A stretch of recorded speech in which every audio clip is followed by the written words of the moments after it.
Hello. So today we have the next lecture, and today's theme is this: importance of historiography in preparation of history optional. Historiography, this word is, I think, is a buzzword among those who are preparing history optional and even among the teachers who are teaching history optional, right? A word that is overused, highly fashionable, and there is an excited and widespread talks all around this. The students keep on asking, what is historiography? Should we do it? Is it a separate section in our syllabus? How to address historiography? What kind of question could occur? How to use historiography in answer writing? Even teachers keep on saying that historiography is very significant. You have to incorporate in your answers. Even toppers say use historiography in order to increase your marks. And so I decided to have a complete class on this, right? And today we'll be discussing historiography threadbare. What is this? How this is different from history? Is it a separate section in our syllabus? How to study this? What kind of question could occur? Some examples of past year questions, etc., etc. Okay. So first thing what I'm going to discuss is history and historiography. So first thing you should know, what is historiography? But if it is explained this way, that how history and historiography, these two are different, it would be still a bit. Okay? Very clear? Now, history and historiography. First thing, that this is not the same thing. In a very simple way, simple definition, history is record of past events. Okay? History is record of past event. So this, that is history,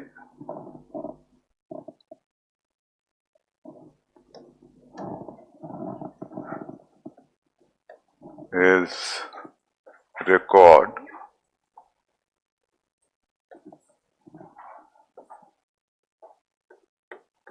of past events. So simplest definition of history you can say, the record of past events. What is historiography? Historiography is the way historians interpret past events.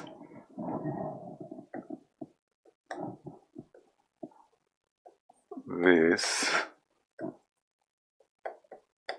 historians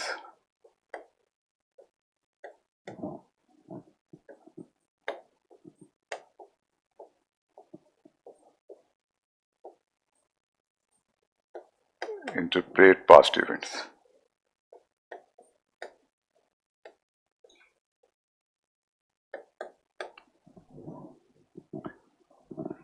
Try to consider these two simple sentences.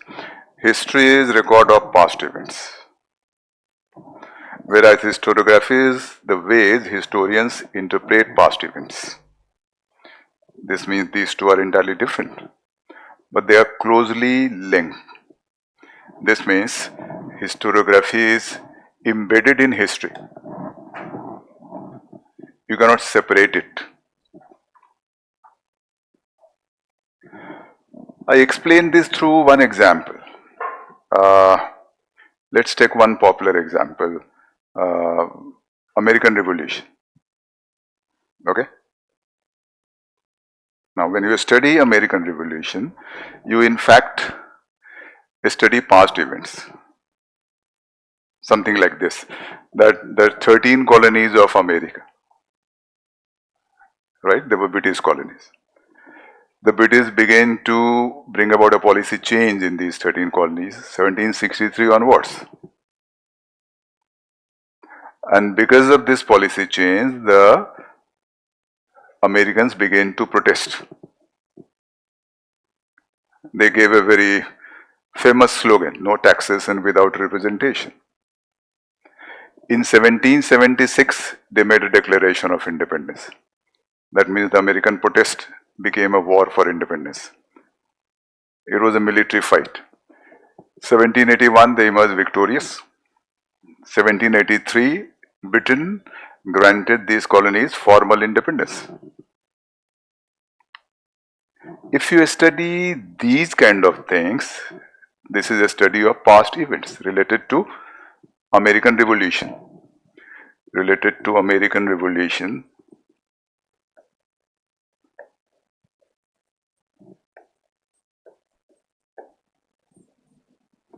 These are the events what took place. When you study this, you study history. But this is not historiography. Historiography, the ways historians interpret past events. Now, with respect to American Revolution, some historians interpreted that it was a great war of independence. The great patriots of America, they fought it to end the British rule. Later, some other historians interpreted that this was not a great patriotic war. Rather, it was guided by economic interest of those who fought the war. Still later, some other historians interpreted that American Revolution was a radical, it was not a radical reconstruction of the society and economy. It was not the case of radical restructuring of the society and economy. So in this case, it was a limited revolution. It was more war of independence. Still later, some historian interpreted that American Revolution was two revolutions. One external, one internal. External was Americans versus British, and internal was intra-American. They fought in order to ensure dominance within America. I hope you are getting my point. These interpretations are what? Historiography. Many a time you come across certain terms like Marxist historiography, subaltern historiography. Sometimes this kind of term, Cambridge school, nationalist school, progressive school, conservativist school. So these are what in fact? The various groups of historians representing a similar view, they represent a school. So under this, there are various groups of historians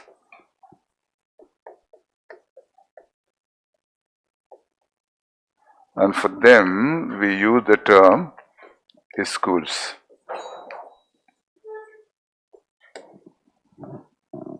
For example, Marxist school, nationalist school, this kind of. This is fundamental difference between history and historiography. I have said a lot of buzz has been created around this in this circle of civil services preparation. But the point is very simple, that when we study history, we cannot separate it. It is very much the part of it. And since it is very much the part of it, you may have questions on this as well. But that I will discuss in detail later. Meanwhile, you ensure that you understand what is history, what is historiography, how these two are different. Is this okay?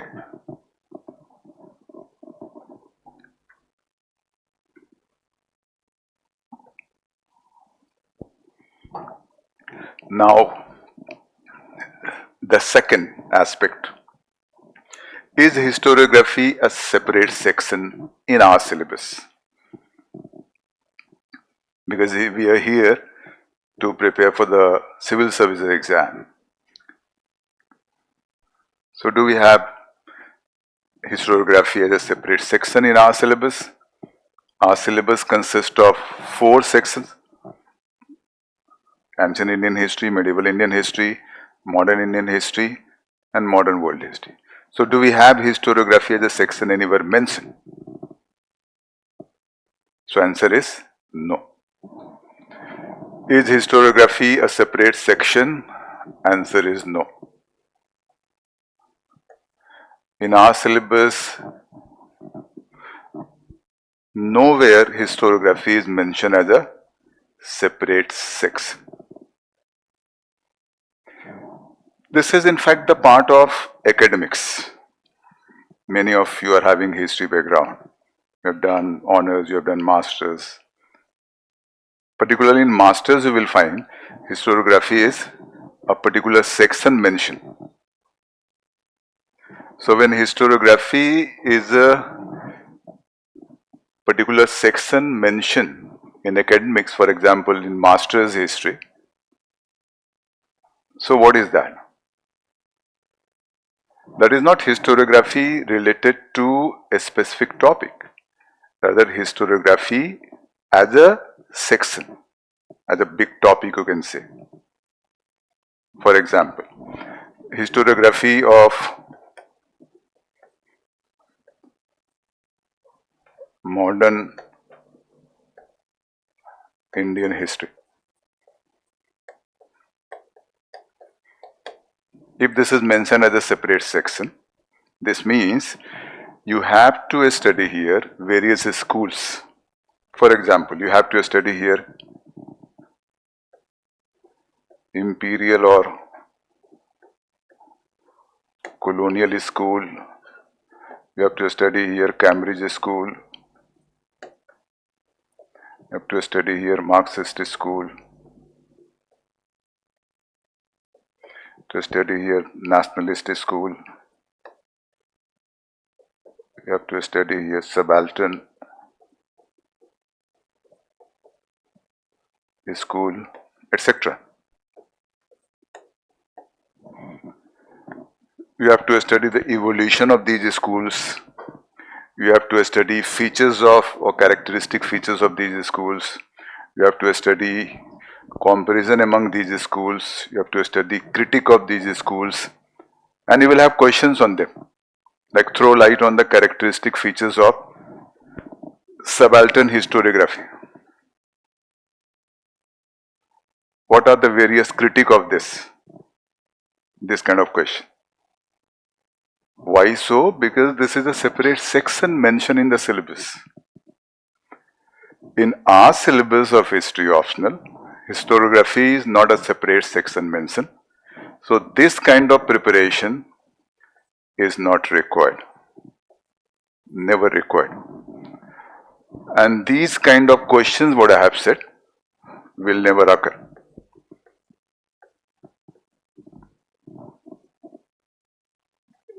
Is it okay? Are you getting this?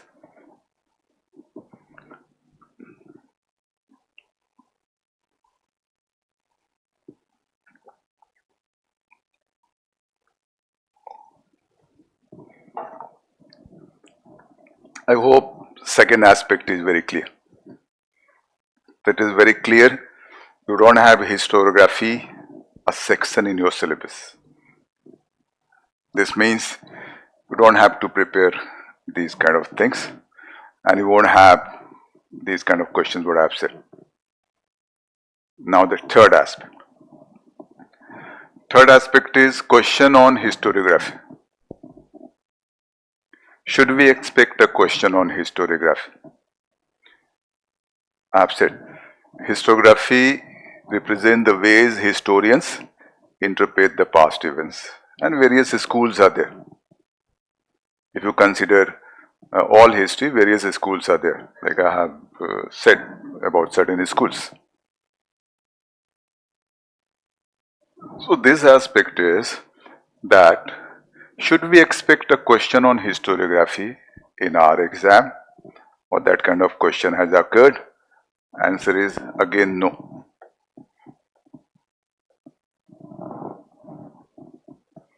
Since this is not a section, so we cannot expect any question. Something like features of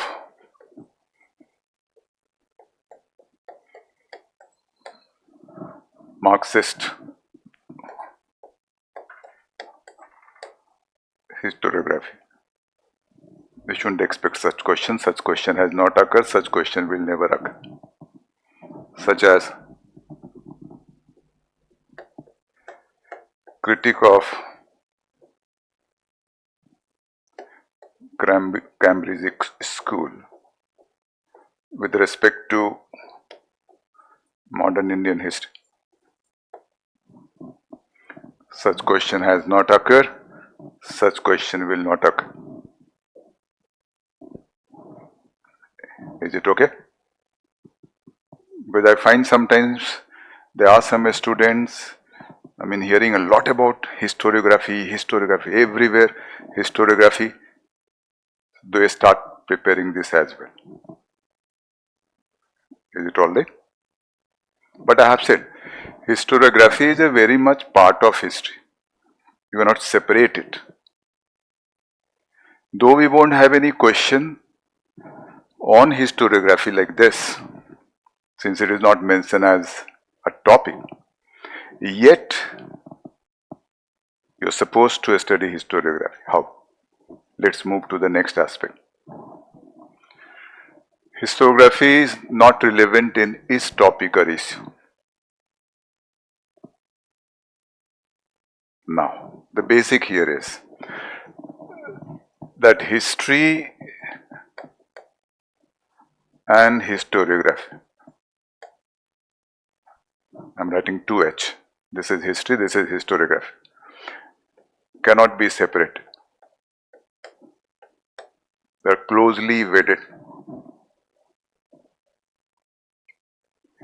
Does it mean that every topic what we have in our syllabus, does it mean that every topic what we have in our syllabus involves historiography?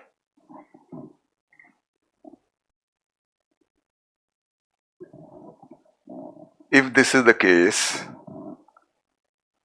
in this case you will have to study historiography in every topic. But this is not the case. But see, the point here also relevant. Historiography is not relevant in each topic or issue. Relevant means relevant for civil services exam. We are just considering in this light, nothing else. So in this case, we have to know that in which topic, what historiography is involved, that is relevant for the exam. That means we need to write them or we may have question on them. You choose some examples. I will explain accordingly. You choose examples, a few examples. Any example you remember, any topic, any section. So I will tell you whether historiography, relevant historiography is there or not. You choose any topic, anywhere. 4 sections you have: world history, modern Indian history, medieval Indian history, ancient Indian history. Any topic. Yes, religious policy of Aurangzeb. So one you have chosen is religious policy of Aurangzeb. So here historiography is relevant. Here H means historiography, okay? Historiography is relevant. This means there may be a question related to this, or if there is a question on religious policy of Aurangzeb, chances are always there you are required to write historiography. Okay, second example. Take so many topics, take example. Second example, any section, any topic. Okay, revolt of 1857.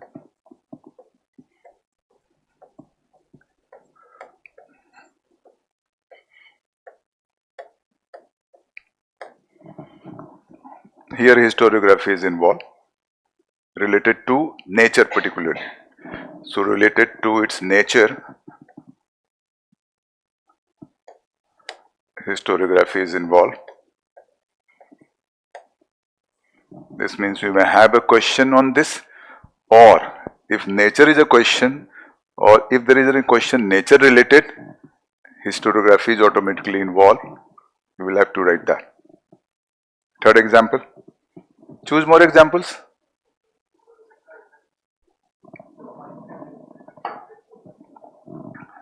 Okay. Experiments of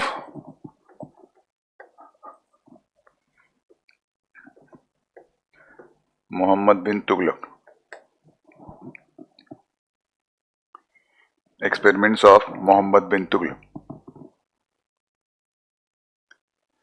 So here historiography is not relevant.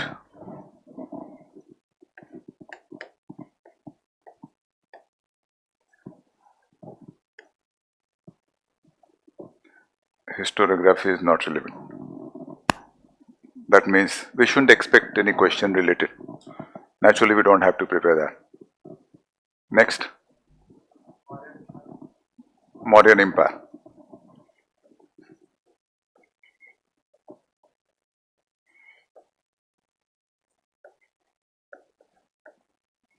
So with respect to Mauryan Empire, there are certain issues where historiography is involved.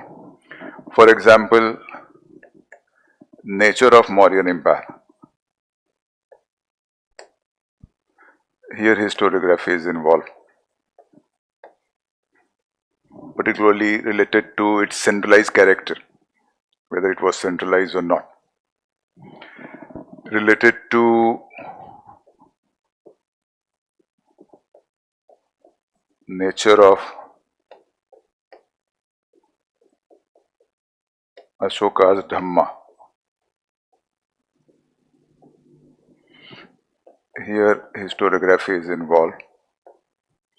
You may have a question, the various views on the nature of Ashoka's Dhamma. Here related to decline of the empire, historiography is involved. Various views are there. Besides Ashoka's responsibility for the decline of Mauryan Empire, there also historiography is involved. So historiography, relevant historiography is in these three cases with respect to Mauryan Empire, not every issue related to Mauryan Empire. For example, if you have a question, and one more, Mauryan art. Here also historiography is involved.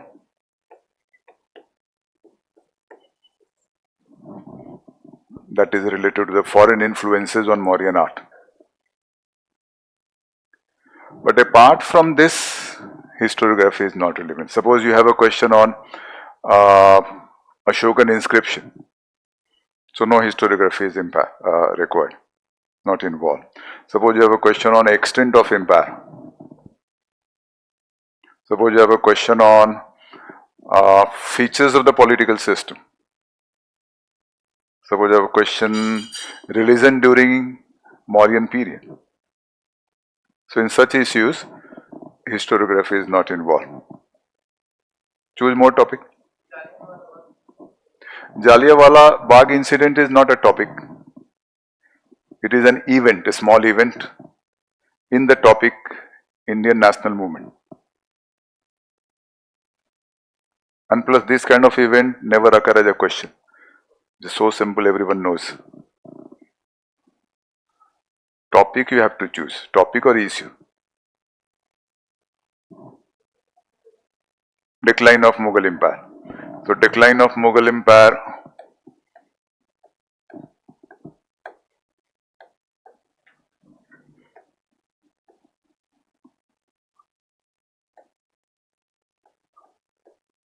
Here historiography is involved. There are various views regarding the decline of Mughal Empire.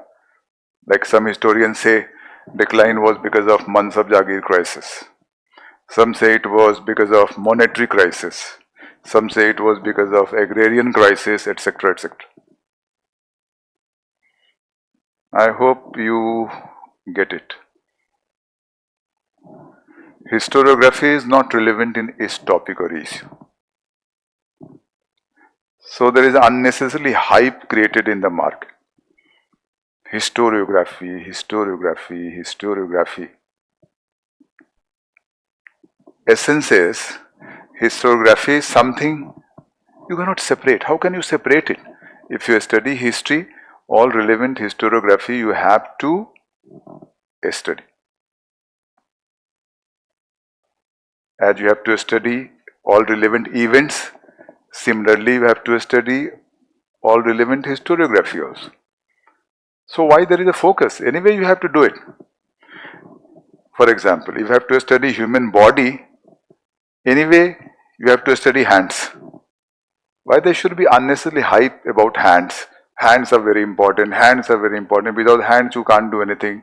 Hands you will have to study. On hands you have question. Hands will improve your marks. Anyway you have to do it. How can you separate it? Getting the logic?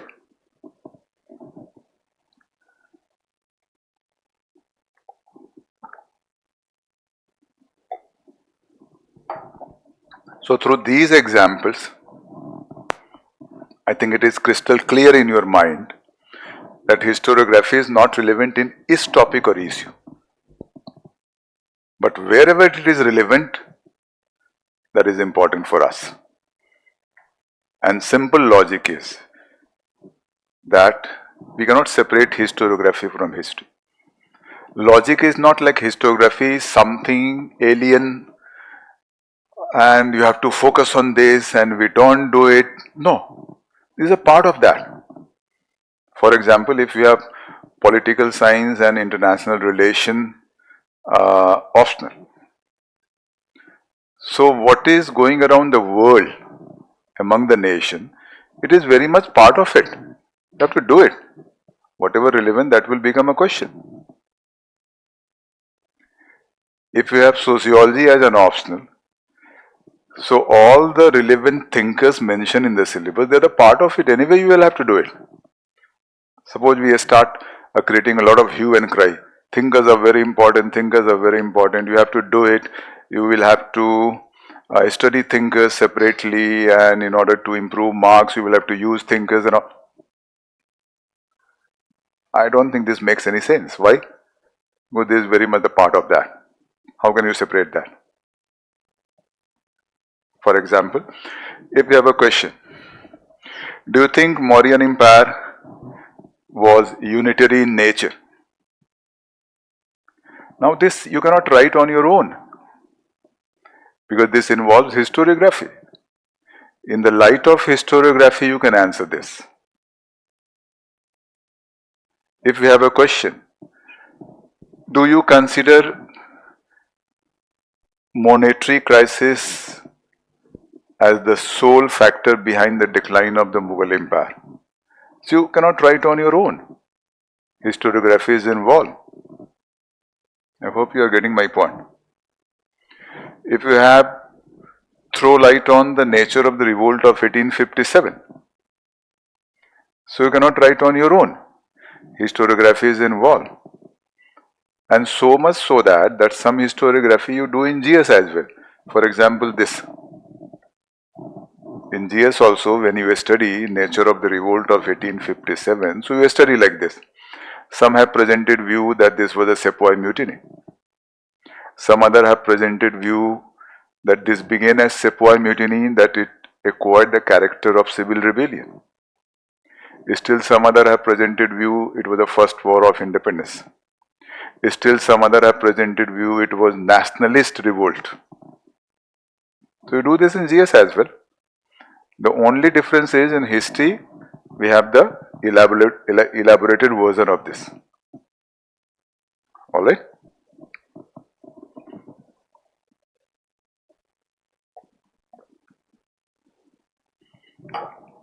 Now let's move on to next aspect here. This is okay, I hope.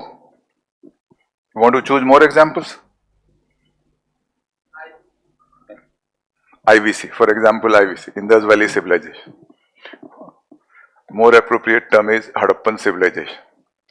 So with respect to Harappan Civilization, historiography is involved with respect to certain issues, not all issues.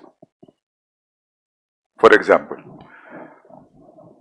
Harappan seals and sealings and what light they throw on Harappan life. Here no historiography is there. For example, Harappan town planning. Here no historiography is involved. But for example, origin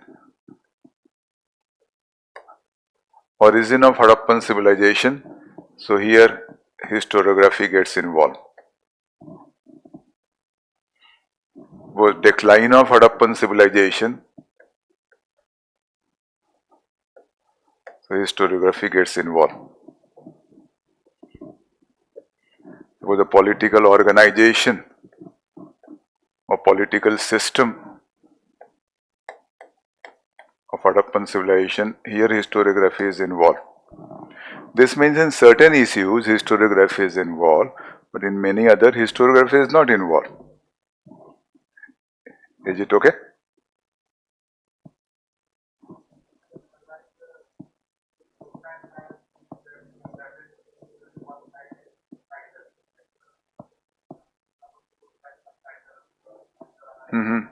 Yes. Titles. No, titles are not this. I've said historiography is what? Historiography is, take a look. Historiography is the ways historians interpret past events. Like I've said, revolt of 1857. Some interpret this as mutiny. Some interpret this as civil rebellion. Some interpret this as war of independence. This is historiography. But the example what you have chosen, Gupta Empire, with respect to Gupta Empire,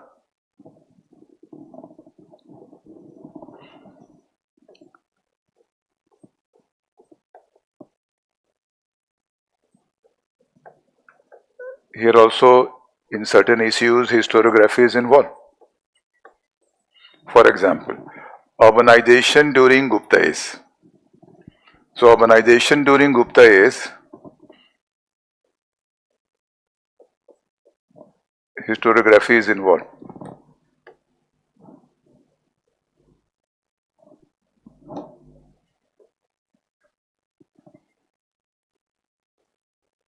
So Gupta Empire, so urbanization, historiography is involved. Gupta economy during Gupta period. Here historiography is involved. Role of land grants during Gupta period. Here historiography is involved. Okay. Political system. Here historiography is involved. So with respect to Gupta Empire, in certain issues, historiography is involved, like these kind of issues. But not all. For example, if you have any question on Gupta coinage, so there is no historiography.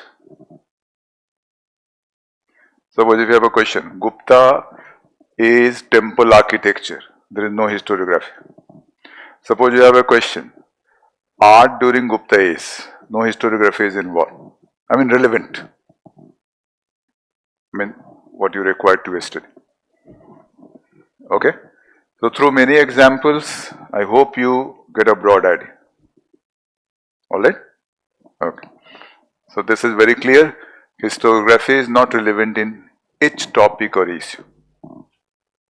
Now the next aspect. Next aspect is, say, some questions on historiography related to a topic or issue. In fact, I want to discuss what here. Let me discuss this separately. That historiography related questions in the exam are there. what is the variety? What types are there?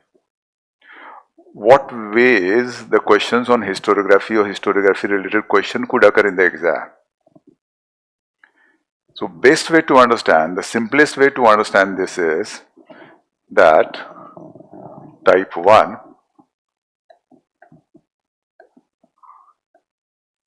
type 1 and type 2.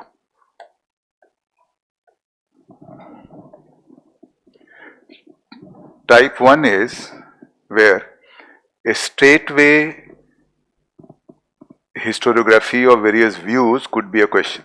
A straightway. A straightway.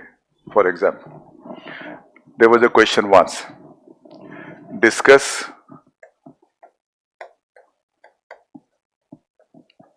H means historiography. Historiography of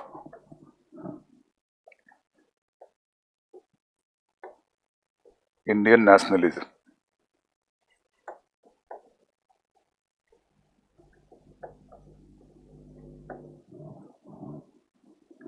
This is type 1.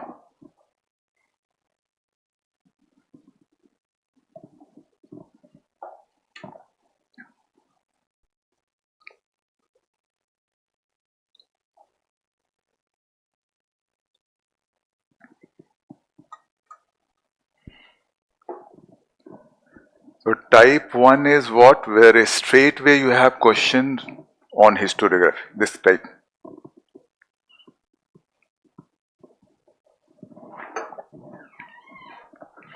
But this type is not the type I have discussed with respect to what occur in academics.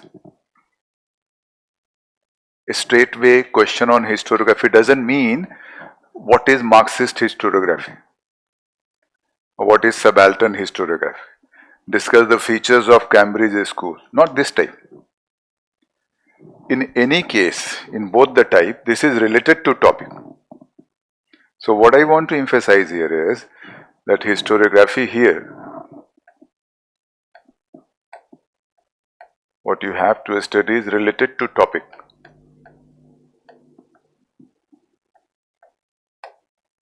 Or an issue.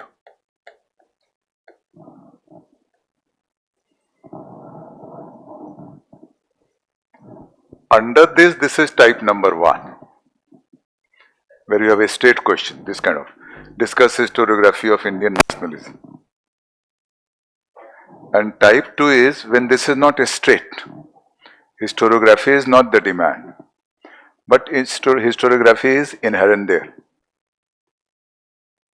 For example, one question occurred. This is the past year question, okay? Do you think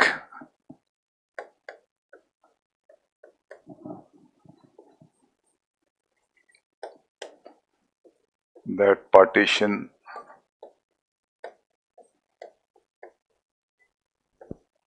of India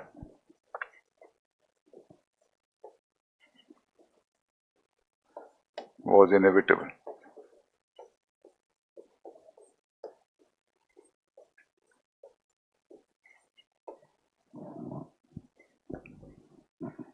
This is the past year question. Do you think that the partition of India was inevitable? See here, a straightway historiography is not the demand. But since it is based on historiography, since historiography is inherent here, you cannot answer without knowing the historiography. And if you answer on your own, that is the wrong answer. For example, some of you think it was not inevitable. So you write on that line. Some others think, no, it was inevitable. So you write on that line. Both the answers are wrong. Why? Because it is based on historiography. There is a point of view related to partition of India that it was inevitable. According to this view, Muslims in India were not minority rather a nation. So eventually they achieved their nationhood in the form of a separate state for them, that was Pakistan. It was to happen sooner or later. According to this view, partition was culmination of a historical process.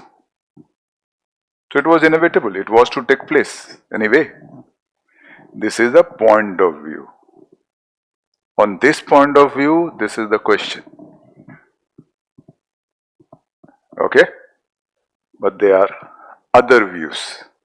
Those views put a question mark on this. According to them, partition was not inevitable. It was the result of the communal movement and so many trends that emerged 1937 onwards. Now think, if you don't know this historiography, you cannot answer this. This means you cannot answer on your own. Now that unnecessarily hype created, do this, do historiography, so important. My logic is simple. If we have to study partition, this historiography is very much the part of it. It's implicit. You cannot avoid it. Something like hands in the human body. Is it okay? And the moment you do that, you understand this question. And you know what to write and what is the demand. Is it very clear? So see two types. First thing we have to keep in mind, we won't have questions like what is subaltern, what is Cambridge, what is progressive, what is nationalist, etc., etc. Their features, their critique, nothing.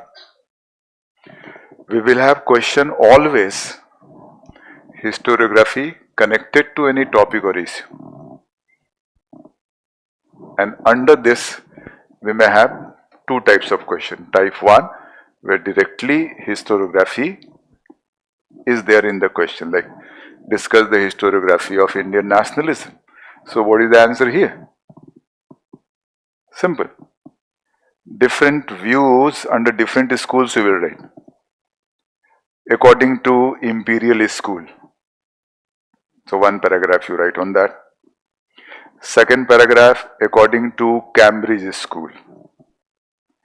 Third paragraph according to nationalist school. Fourth paragraph according to Marxist, old Marxist school. Next paragraph according to new Marxist school.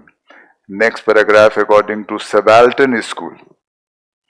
Anyway, we have to study this. Because when we study modern Indian history, we have a topic Indian National Movement. Under Indian National Movement, one important issue is Indian nationalism. How rise of Indian nationalism? Because Indian nationalism became the basis of Indian National Movement, what began in 1885 with the foundation of Indian National Congress. Okay? So the moment the issue is Indian National Movement, it is involved. Indian nationalism. So what views are there? So straightway, 6-7 paragraph you write on various schools, it is over. So why this hype? Think. Anyway, you have to do it. And second type is when historiography is straightway not the question. But the question is such, historiography is inherent. And answer is based on historiography. You cannot answer this without knowing the historiography, what I have explained just now. So you get the two types.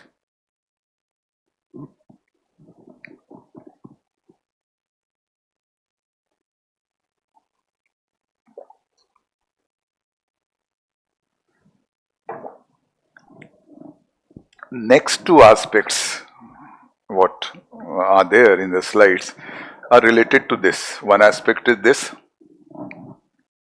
and one aspect is this. Some examples I have presented. Take a look. See some questions. This is a PYQ. on historiography related to a topic or issue. But before that, I think this was okay. This is type 1, what we have discussed.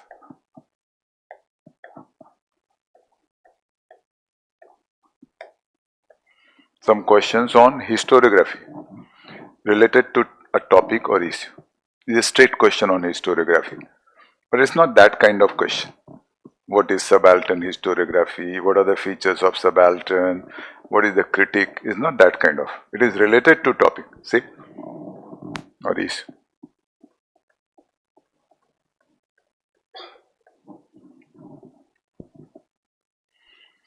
See the first one. View, there should be views regarding decline of Harappan civilization. So this is historiography based. Various views are there. This question has occurred. Various views on nature of Ashoka's Dhamma. So various views are there. It's a historiography. Historiography of Bhakti movement. The various views regarding Bhakti movement. Approaches to study medieval towns and cities. Again various views. 18th century debate. Again views are there. Like 18th century was a century of decline. Like 18th century was a Maratha century. Like 18th century was century of growth, etc., etc. Historiography on Indian nationalism. Various views.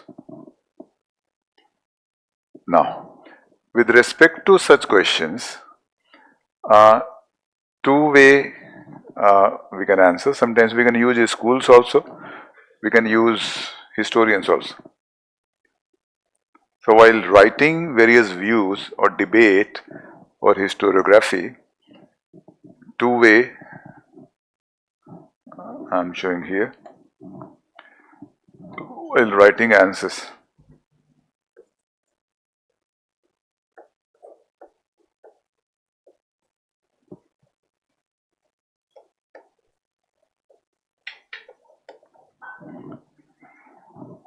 So one way is you write in the light of schools. So sometimes this is a better way. I will keep on telling you which one is more important. So when you write a school, this means you choose groups. Second way is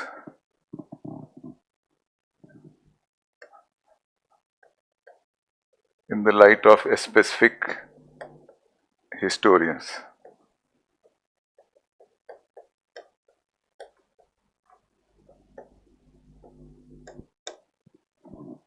For example, you write according to Satish Chandra, according to Bipin Chandra, according to R.S. Sharma, according to D.N. Jha. This approach. And there is a third way also. Third way is very interesting. In case you don't remember 1 and 2, then what the choice? Though you remember all the views. For example, you have a question. Discuss historiography of Indian nationalism. Okay? You remember all the views.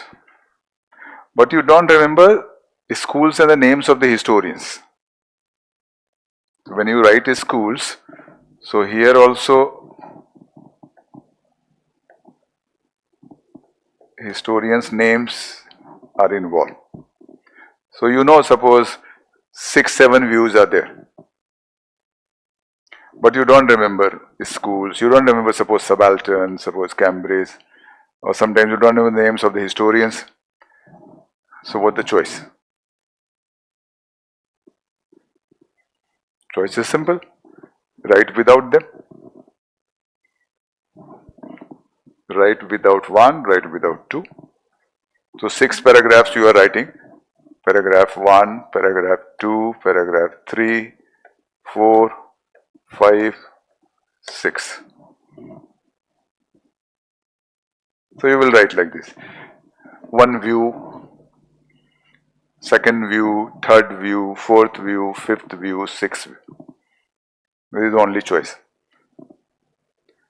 But when we discuss in the class and when you revise properly, you will remember schools and specific historians.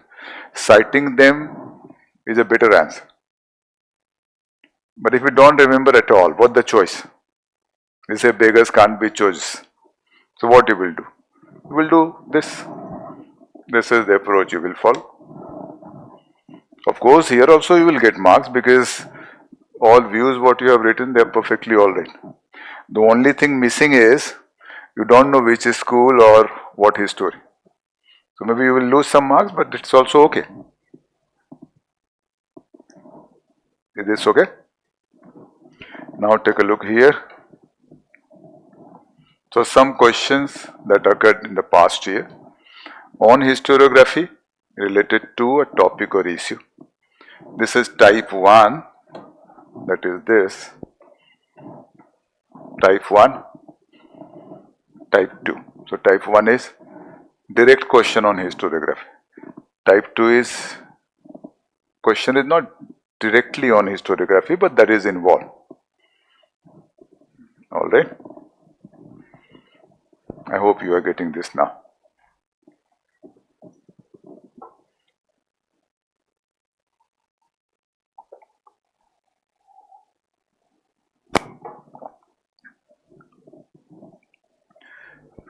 Now I'm going to show you the slide where we have some past year question. Type 2 is type 2. So type 2 is what, say?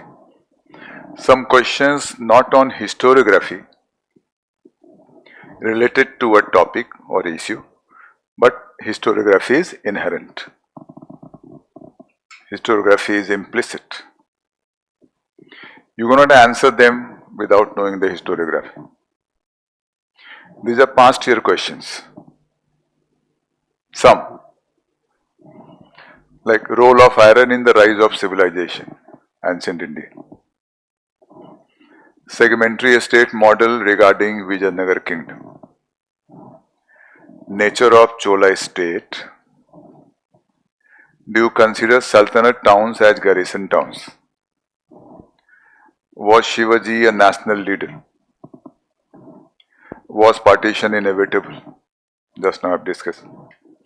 New imperialism, this is modern world history. New imperialism was nationalist, not an economic phenomenon. Discuss.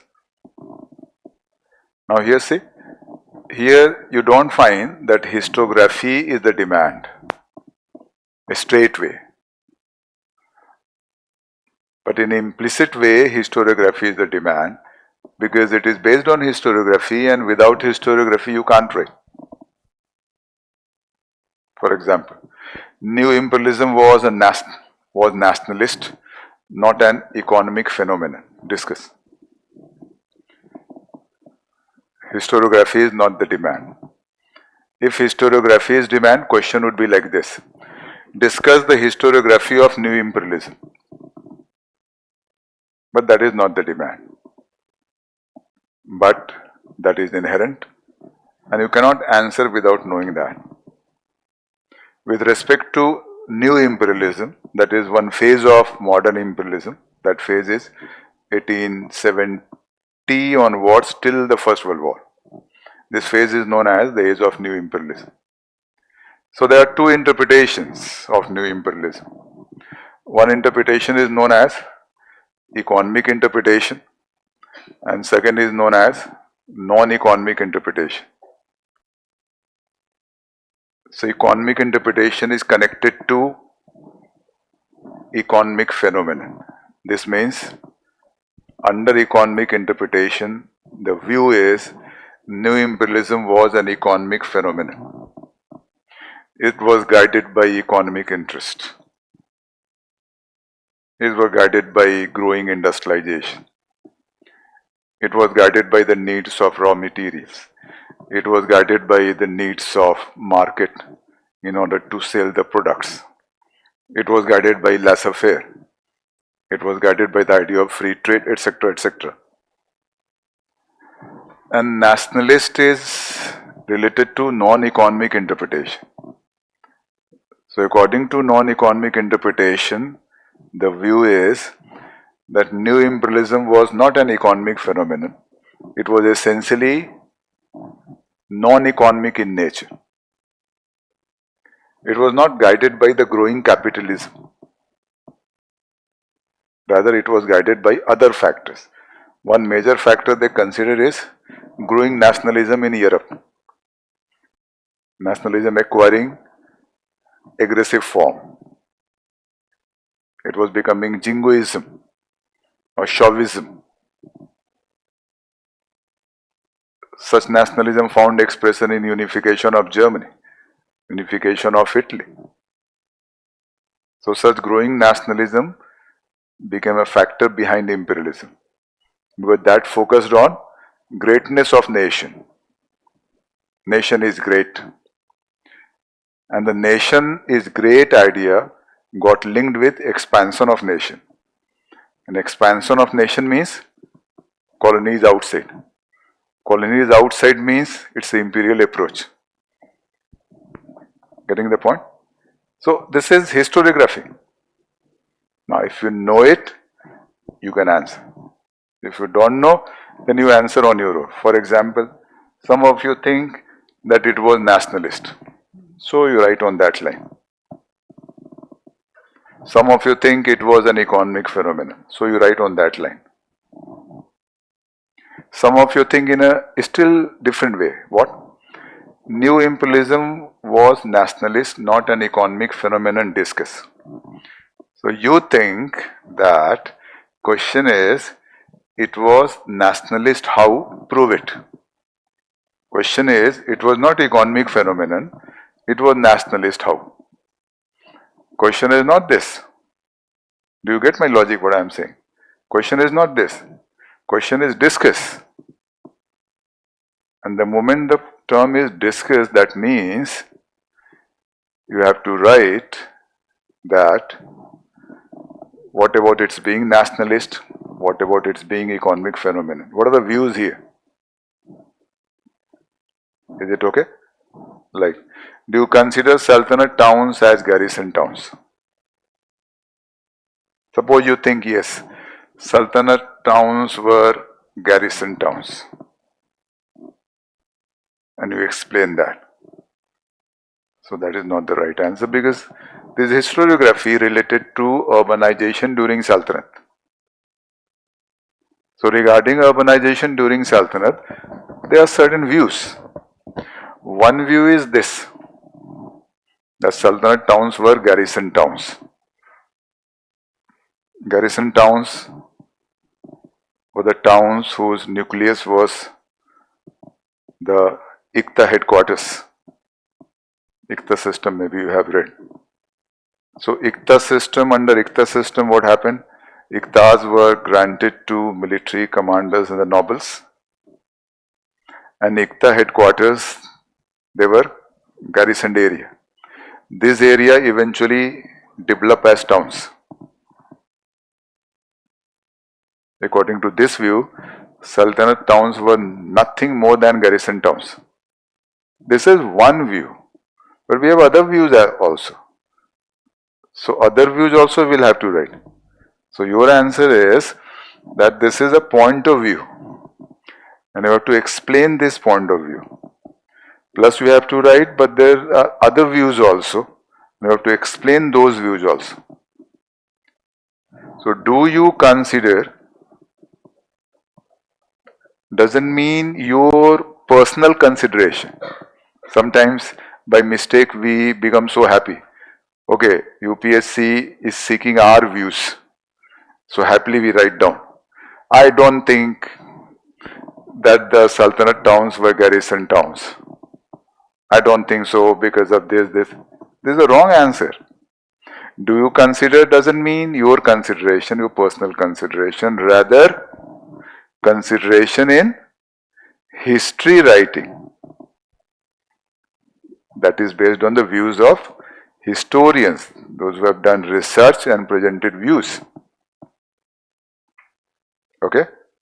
You haven't done research. You don't have any data regarding that. Whatever data you have, that is based on reading certain books. That is not research. So you are not competent to give view. I hope you are getting my point. So wherever in history you get this kind of question, where historiography is connected, do you consider? That means consideration in history writing. Do you consider revolt of 1857 was a nationalist revolt? So this is not your personal consideration. Rather, consideration in history writing related to nature of the revolt of 1857. So again answer is, one view is such. There are some who have presented view that it was nationalist in character. Explain what all they say. But there are questions mark on this view also. So explain what are the question mark. Hope you are getting the point.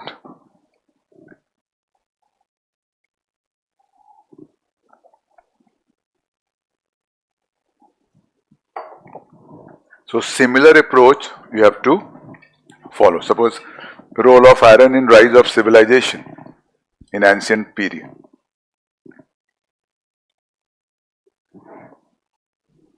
There was a time long back, there was a great hype created around role of iron in the rise of civilization and second urbanization. So many historians are greatly focused on this. Iron played a dominant role in the rise of civilization in 6th century BC. Later what happened? There emerged view that put a question mark. According to that view, iron technology developed in far south also. But during this time, though iron technology was there, yet there was no civilization and urbanization. This means iron failed to play such role in far south.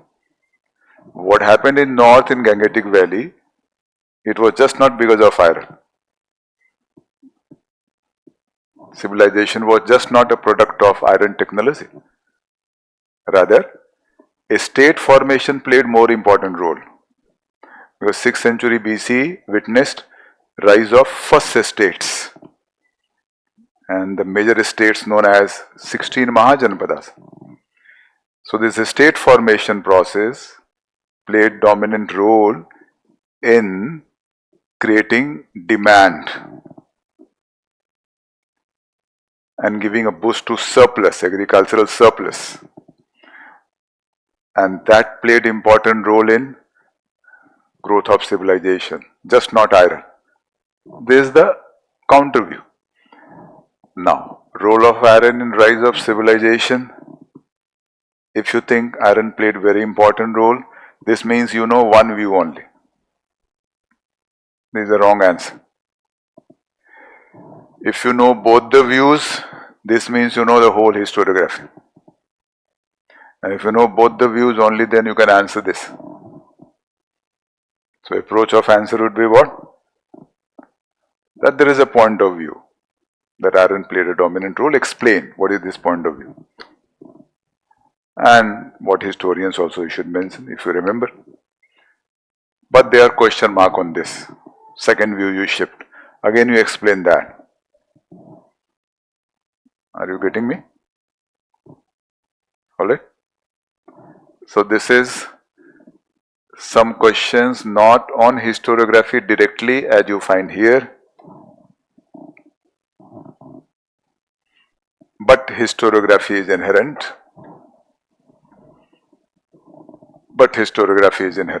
So everywhere, there are some examples of past year questions. So some examples of past year questions where historiography directly raised in the question,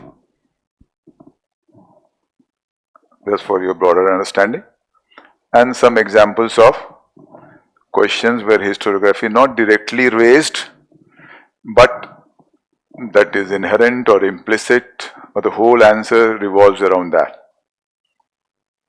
Okay? Again, you think of the same thing what I have said, that if history is there, historiography is there. And whatever relevant, we must study that, because many things we can't study without historiography. So why focus on this? These are basic duty. This is very much a part of that, indispensable part, essential part you cannot separate. And now here say I have presented in some slides some examples of issues where historiography is relevant in all the 4 sections. They are not past year questions. There are some examples. Ancient Indian history, some examples medieval, some example modern, some example world. Okay, see?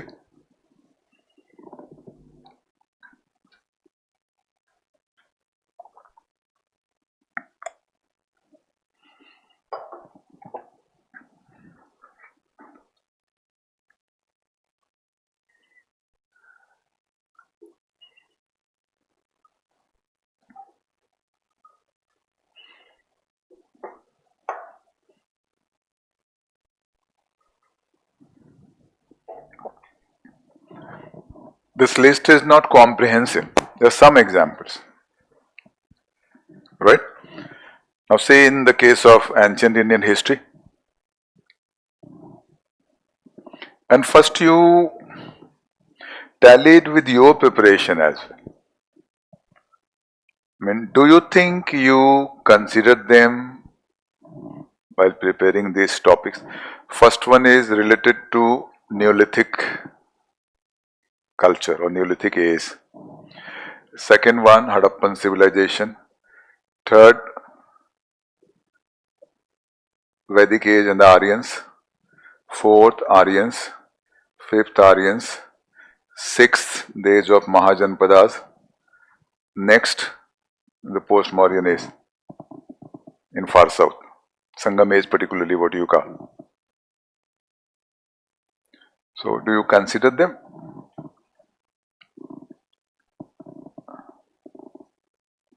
In many cases you don't.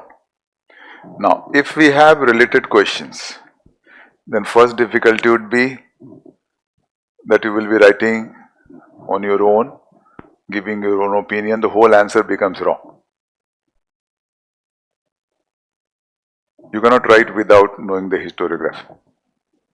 For example, first one, domestication of plants and animals. The humble beginning of this was toward the end of the Mesolithic period, but properly we find this as a feature of Neolithic age. So there are views how domestication of plants and animals began. View number 1, view number 2, view number 3, view number 4, this. Even if you have question like this kind of question, say, discuss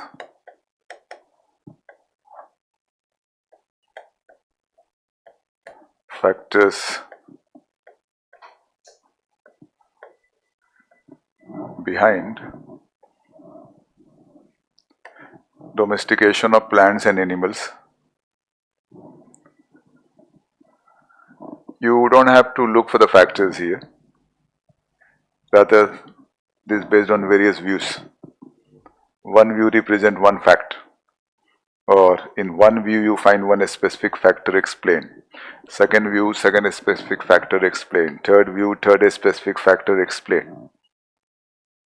So even if the question is like this, discuss factors behind domestication of plants and animals, your answer is in the light of various views.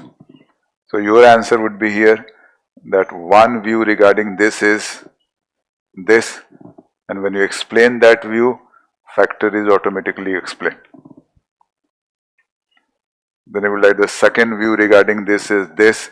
When you explain the second view, automatically the second factor is explained. I hope you are getting my point. Second one is contact between Harappan and non-Harappan. That means Harappan civilization and non-Harappan cultures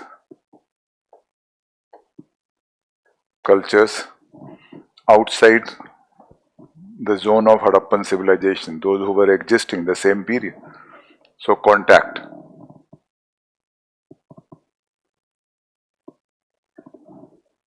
Here the old view is that there was no such contact. These non-Harappan cultures were isolated societies. Recent data, recent evidences, recent research has put a question mark on the old view. And the recent view is that non-Harappan cultures were not isolated societies. We have discovered so many archaeological evidences. For example, certain objects that were typical feature of Harappan civilization have been discovered in these cultures. This is suggestive of contact, trade contact. I hope you get the point. Okay, relation between Harappan civilization and Aryans. Here again their views. One view is that Aryans came and destroyed Harappan civilization. So this is one relation established under this view. Okay. Second view is Aryans entered India after the fall of civilization, and late Harappans and Aryans coexisted.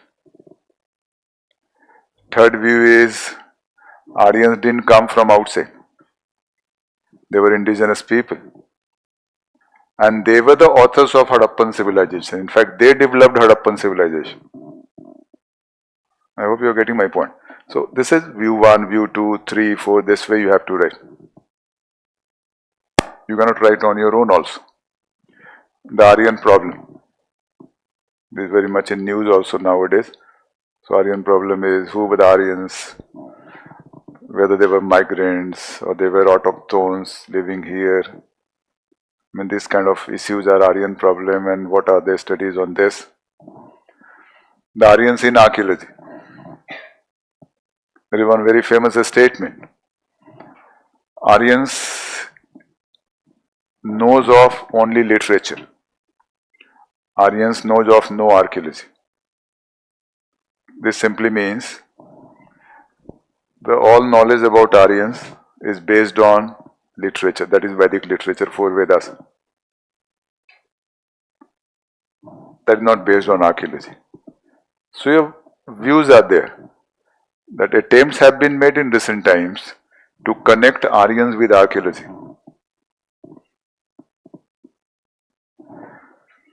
And rise of republics in 6th century BC.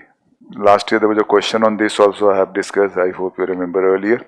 There are 2 views in the rise. One view is reaction against the latter Vedic cultural pattern. That was a question last year, 2025. So rise of republics in 6th century BC, 2 views are there. So both the views you will have to write, that is the answer. Urbanization in far south. Here again 2 views are there. One view is with respect to our urbanization we use 2 terms, primary urbanization, secondary urbanization. Primary is what develops on the basis of internal growth, and secondary is what develops because of external influences like trade and all. So one view here is that the urbanization in far south, that is in early India, during Sangam age this happened. So this was secondary urbanization, not primary, because it was not based on internal growth, rather it was influenced by external impulses, and they were the trade, particularly with Southeast Asia and the Byzantine world and the coastal trade and all. Second view is, of course, external influences play a role, but some internal growth cannot be denied. So some elements of primary are also there. I hope you are getting my point. Now think it the other way. When we will be discussing the topic Stone Ages, so we'll discuss Neolithic also. When we will discuss Neolithic, this is one important issue there. When we will discuss Harappan civilization, of course this becomes one issue. I've already said earlier that nowadays it has become very important what issues and themes we should consider for examination. Because every issue and theme is not important. Okay? Relation between Harappan civilization and Aryans. So when we will be doing the topic Vedic age and Aryans, of course this is one issue. When we're doing the topic, same topic, this is one issue. When we're doing the same topic, Vedic age and Aryan, this is the issue. When we'll shift to post-Vedic age, 6th century BC, so this is one issue. When we're doing the topic post-Mauryan age in far south, that is Sangam age, this is one issue. So this gets automatically involved. The only thing required is that we should know this, that this is also one issue. And these kind of issues have become more important nowadays rather than very popular issues. We have already discussed, we had a lecture on this, I hope you remember. Now take some examples of medieval Indian history. Some examples of medieval.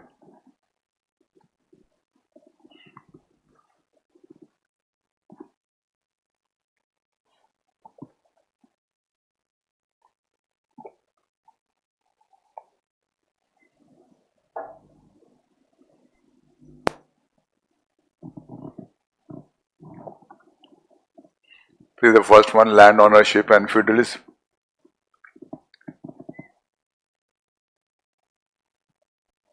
Here views are there.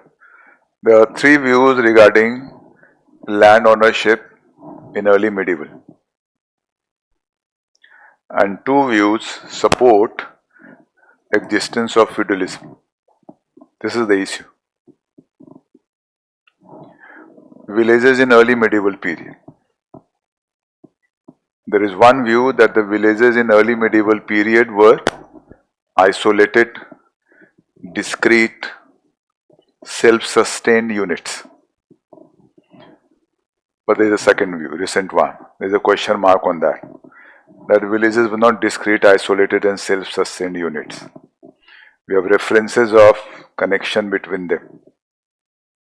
There are references of villages sharing some common resources. For example, one common tank shared by many villages. One common temple shared by many villages. Monetary anemia theory. Monetary anemia refers to shortage of coinage during early medieval. So this is a point of view. The coins were very limited. But there is a second point of view. There is a question mark on this. The coins were not limited.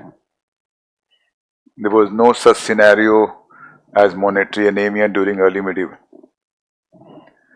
Role of Brahmadeyas. Brahmadeyas refer to land grants given to Brahmins, either a single Brahmin or a group of Brahmins.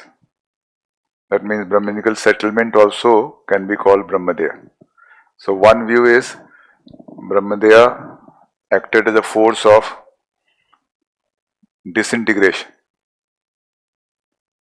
Second view is no, Brahmadeyas acted as a force of integration. So again, this is historiography. Two views that you have to write. Urban revolution. In medieval period, it is linked with Delhi Sultanate. Maybe you've heard of one historian, Muhammad Habib, the father of Irfan Habib. Both father and son were famous historians, Aligarh School.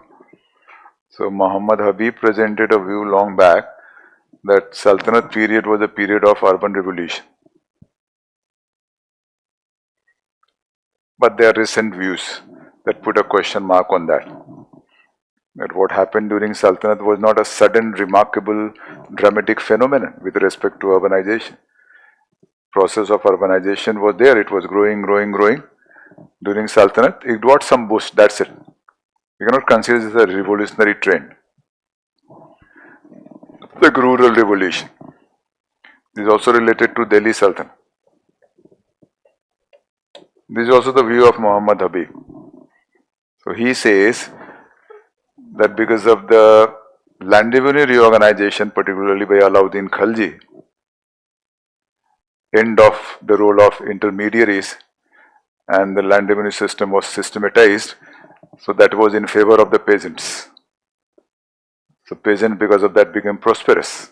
They were freed from the exploitation of the local intermediaries. But there is a second view also, that this was not the case.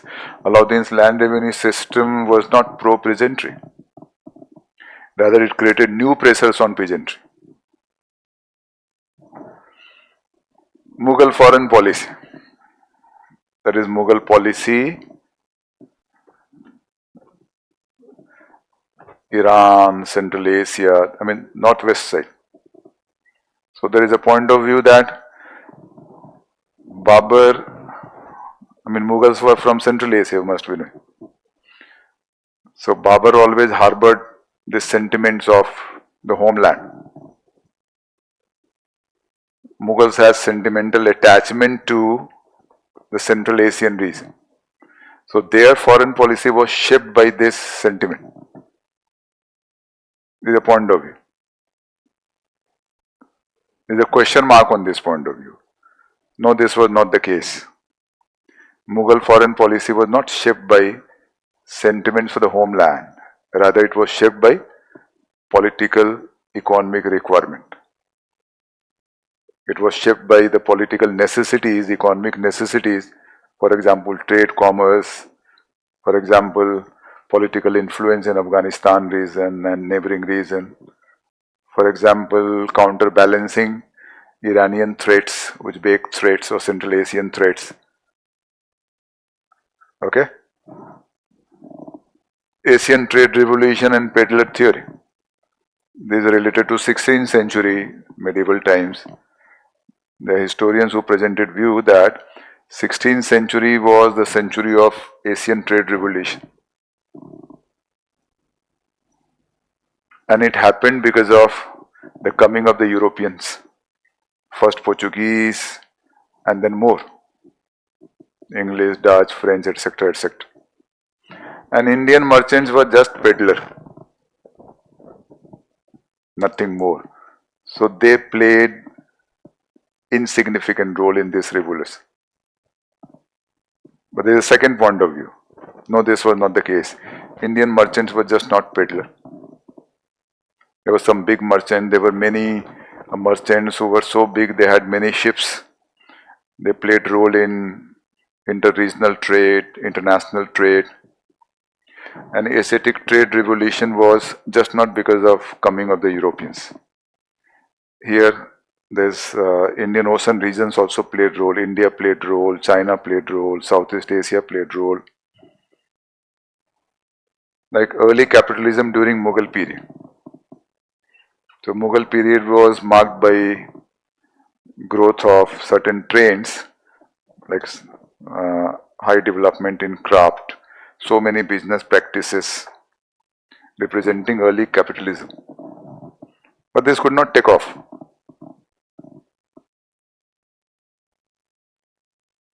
Broadly I am discussing. So these are some examples of historiography. Now the point is, and what is important, that when you do some topic, this idea should be there that okay, this kind of issue is there. Plus this idea should be also there, in such issues historiography is involved. When we will be doing the topic Delhi Sultanate, for example, automatically this would be involved. When we are doing the topic the Mughals,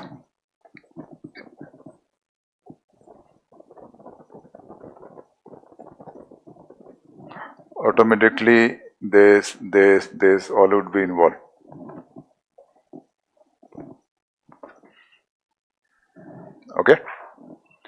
Now some examples modern.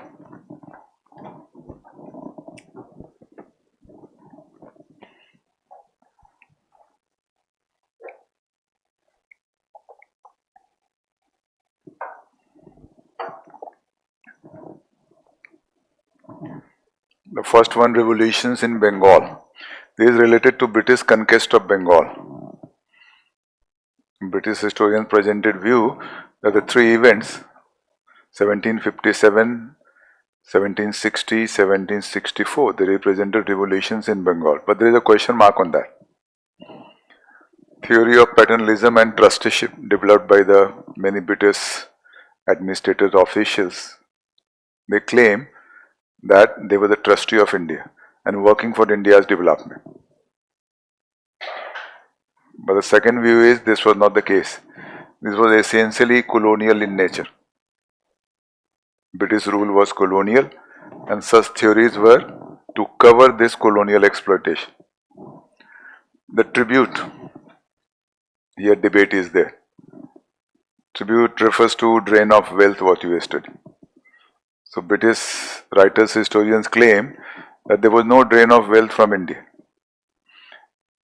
Britain did not receive anything extra than the services provided. Second is the nationalist view. No, they drained, like Dadabhai Nauroji and all. Balance sheet debate is somewhat connected. The total resources transferred to Britain from India and total resources Britain to India. On balance, what? This is known as balance sheet debate. Freedom of India. There are many views how freedom.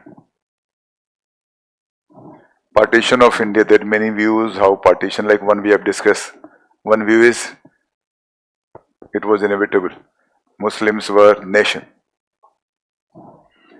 Nature of tribal and peasant revolts. Here many views are there. What kind of revolts were these? Indian peasantry lacked revolutionary potential. So there is a point of view. Indian peasantry lacked revolutionary potential. They were submissive. Their role was very limited. And they could not emerge as any threat to the British rule. There is a second view. No, this was not the case. This revolutionary potential was very high. And data is presented that hundreds of such revolts took place and some being very massive. So that shows they had revolutionary potential. Similarly, some examples here. Last, modern worldist.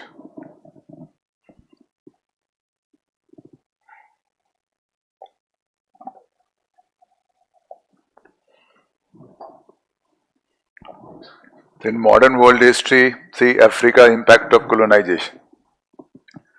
One view is that colonization of Africa led to modernization of Africa.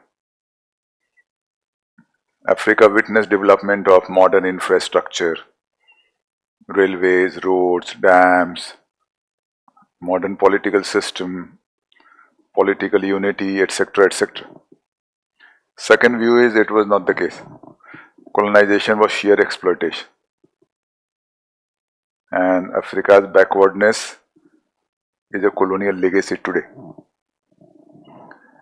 Nature of industrial revolution. So one view is industrial revolution. Second is a question mark on this. Was it industrial only? Plus, was it revolution? Should we call it revolution? But this took place over a century, more than a century. Can we call it revolution or evolution? Impact of industrial revolution on labor. One view is it had beneficial impact on labor. The per capita income increased, their purchasing power increased, and they were in a better position to live their life. Second view is just different. That industrial revolution was a sheer exploitation of labor, nothing else. Nature of American Revolution. Today I have discussed a little bit. Some say this, some say that. Nature of French Revolution. Similarly here also. Some historians A group of historians say French Revolution was a social revolution. It was a bourgeois revolution. Some historians say it was not a social revolution, it was a political revolution. Some say it was a popular revolution. Some say ideas played dominant role in revolution. These were many views are there. Nature of Russian Revolution. Some say Russian Revolution was 3 revolutions. Some say Russian Revolution was 2 revolutions. Some say it was one single revolution, what took place in 1917, having 2 phases. First phase is March-April, second phase October-November. Nature of Nazism. Here many views are there. One view is Hitler's Nazism was a break from the past. He was creating something new. Second view is Hitler's Nazism was not break from the past. It was a continuation of Prussian militarism and German tradition. Third view is Hitler's Nazism was the climax of Western capitalism. So this way many views are there. Origin of Cold War. Again views are there. Why origin? So many views are there. End of Cold War. Many views are there. Like here one view is Cold War was because of USSR initiatives. Second is it was mainly because of USA initiative. Third is both played role. Fourth is many factors played a role. It was just not initiative of United States and USSR. Similarly, end of Cold War. Here also various views are there. One view is end of Cold War because of the weaknesses in the economy of USSR. Second view is end of Cold War because of a new arms race created by United States under Ronald Reagan. Third is end of Cold War was the result of growing dita, that is relaxation in tension. Getting the point? Again, the logic is the same, that when we consider the particular topic, when we consider French Revolution in the class, this should be there. When you consider Russian Revolution, this should be there. Consider American Revolution, this should be there, or more, whatever involved. I think now you get full idea of this very, very popular and favorite word, historiography. And you understand that unnecessarily hype is there. All people talking about because they don't do it. My logic is very simple. If we are doing history for civil services exam, an exam is such where questions are typical, unconventional issues are involved, micro issues are involved, and in many such questions historiography is involved, because of that you can't write answer. So we must do that. Now second thing very important here is you are not supposed to do historiography separately. It's not like you do entire French Revolution, entire Russian, entire American this way. You do entire Indus Valley civilization, Aryan, Mauryan and all. And then separately you do historiography. As people think, many people think like this. This is not the case. That would be very, problematic, that doing historiography separately here. Historiography to be done the moment you are doing that topic, if that is involved. I think you get the logic? Okay. So that's all for today's lecture. And now we'll be meeting next on 4th. Right?